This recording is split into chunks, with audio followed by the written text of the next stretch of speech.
Good morning, everyone.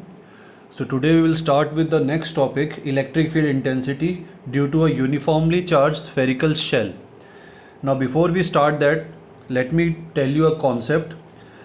Now, whenever a charge is developed inside a conductor, suppose you have a conductor, a sphere which is made up of some kind of metal. If you develop a charge Q at the center of this metallic sphere, then this charge q will not remain at the center, it will flow through the body and it will come on the surface. Whatever charge you produce inside a metal's or a conductor's body, that charge will not stay inside, it will always travel to the surface. This is a property of all the conductors. In an insulator, if suppose this same sphere were an insulator, suppose it is made up of rubber or plastic or wood, then at whichever point you develop the charge will stay there. It is an insulator. On an insulator, charge cannot flow, so the charge will stay there. But if this were a conductor, then all these charges will travel to the surface. So always remember that charge in a conductor is always on the surface. It does not matter whether there is a potential difference applied on this sphere or not, but if this is a conductor, the charge will automatically travel to the surface. If it is an insulator, the charge will not travel, it will stay where it is produced. So having said that, let's start with the topic. Suppose we have a shell. Now what is a shell? This is a conducting shell, a metallic shell. Okay, so what is a shell? It is hollow from inside, it only has a surface. So we have a shell which is made up of metal, and a charge q is applied on this surface of the shell. So we have charge q, let's take it positive charge q on the surface of the shell. Let the radius of the shell be capital R. Now first thing that I told you, that we have to follow 3 steps, out of which the first step is surface charge density. So since it is a spherical surface, the surface charge density will be, which is sigma, equals to q upon area. Q is the charge given, upon area. What is the surface area of a sphere? 4 pi r square. So 4 pi r square. So this is your surface charge density of the sphere, of this shell. So we will use that later on. Now in your syllabus there are 3 points on which we calculate the electric field intensity. Point outside the shell, on the surface of the shell, and inside the shell. So we will calculate on all these 3 points one by one. First we will calculate on outside the shell. Now what is the second step of solving an electric flux question? Second step is to identify and draw a Gaussian surface. Now this is the point P. At this point we have to calculate the electric field intensity due to this charge. Let the distance of this point P be small r. So when point P is outside the sphere, then small r is greater than capital R. The distance of point P is greater than the radius of the shell, hence it is outside. Now what is the Gaussian surface around the sphere? Which surface can enclose P or this charge completely? It is a sphere only. So for a sphere, the Gaussian surface will also be a sphere. So for the first part, when point P is outside the shell, we'll take electric flux equals to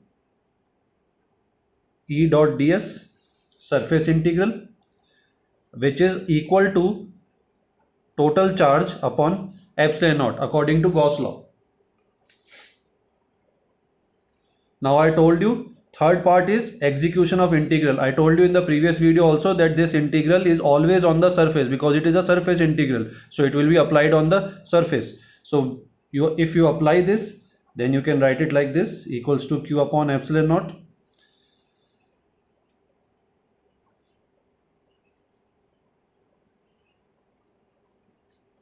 Four pi r square.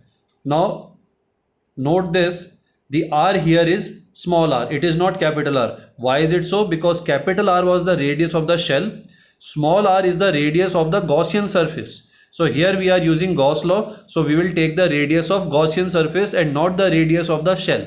So hence we are using small r. So that integral of ds is the integral of closed surface area.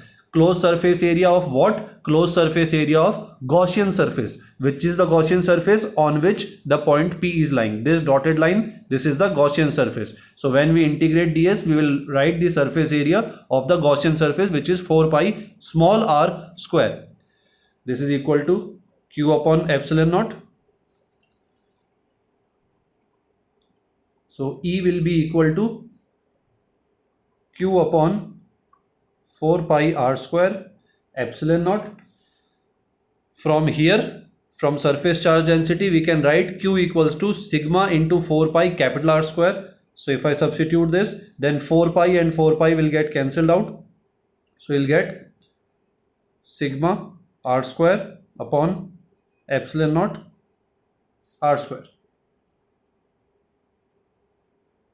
This will be your electric field intensity due to a spherical shell at a point r distance outside the shell.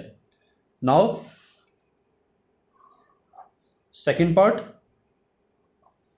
when the point is on the surface of the shell P. So now the value of r, small r, becomes equal to the value of radius of the shell. So we can write that for this particular case, when point P is on the surface, small r is equal to capital R.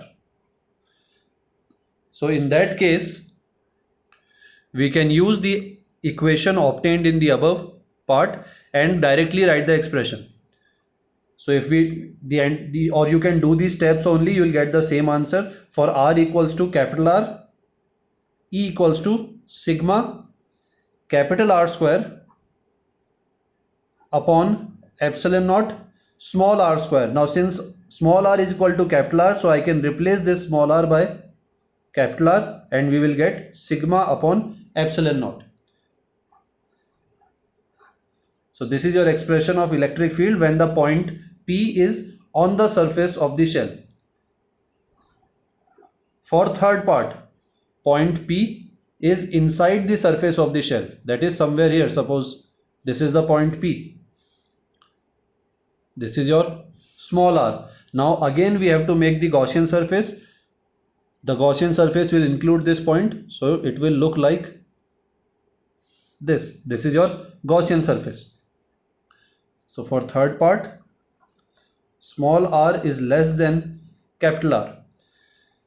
Now in the if I have to remind you that in the properties of Gauss law, we studied that Gauss law is only applicable in those situations where the charge is contained inside the Gaussian surface. We do not apply Gauss law on the charges outside the Gaussian surface. Now if we look at this diagram, all the charge is on the surface of the shell. There is no charge present inside. All the charge is on the surface of the shell. But the point P and the Gaussian surface, this Gaussian surface, it is inside this shell. So for this Gaussian surface, all the charge is outside. Hence we cannot apply Gauss law on this condition, and we write that when the point P is inside the shell, then the total electric field is equal to 0. There is no electric field due to this charge. Also, we can understand it like this, that inside the shell, all the positive charges will cancel each other out. How is that possible? I made this 6 positive charges, 1, 2, 3, 4, 5 and 6. Suppose I make the electric field lines due to these charges. Now we know that in a positive charge, the electric field lines move outwards. So for this positive charge, electric field line inside the shell will go in this direction. Now there will be a positive charge which is diagonally opposite to this charge. Suppose this is that diagonally opposite charge, its electric field will go in this direction.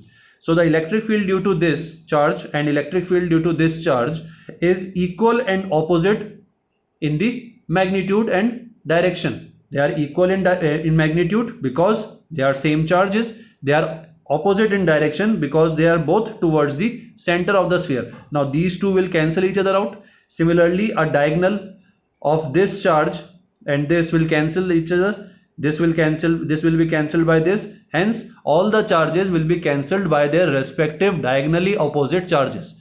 Therefore the total electric field inside the shell can be will be zero. So in both the you can choose any two concept out of these. Both are correct. Whatever is easier for you, you can choose it and you can solve this equation. So all you have to do is to derive the first equation for this case, and the rest two are pretty much easier. For second, just substitute small r with capital R, and for third, E is 0 because the Gaussian surface is inside the shell, and we apply Gauss law only when the charge is inside the Gaussian surface, not outside. Thank you.